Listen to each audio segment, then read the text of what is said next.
بسم اللہ الرحمن الرحیم۔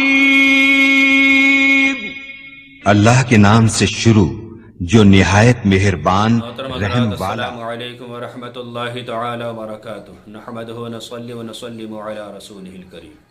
سوال ہے کہ حضرت کیا روزہ توڑنے کی نیت کرنے سے روزہ ٹوٹ جائے گا؟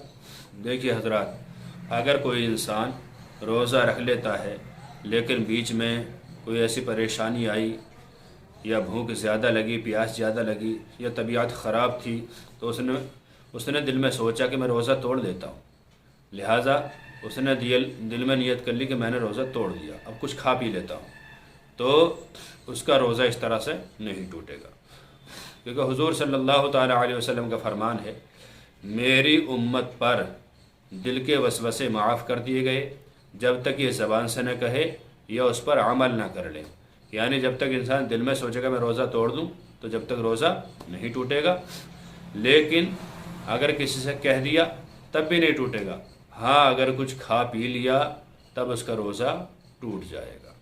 لہٰذا ہمیں بھوک پیاس کی شدت کی وجہ سے یا اور کسی پریشانی کی وجہ سے جو عذر شرعی نہ ہو، یعنی جس کے باوجود روزہ پورا کیا جا سکتا ہو، تو روزہ توڑنا نہیں چاہیے۔ اگر ہاں زیادہ طبیعت ناساز ہے تو اگلے دن کو رکھنا ہی نہیں چاہیے، روزہ رکھ لیا بیچ میں توڑ لیا تو یہ اچھی بات نہیں ہے۔ امید ہے کہ مسئلہ بآسانی آپ سمجھ گئے ہوں گے۔ اللہ تعالیٰ سے دعا ہے کہ اللہ تعالیٰ ہر مسلمان کو علم دین سیکھتے رہنے کی توفیق عطا فرمائے۔ السلام علیکم ورحمۃ اللہ، واللہ تعالی عالم بالصواب۔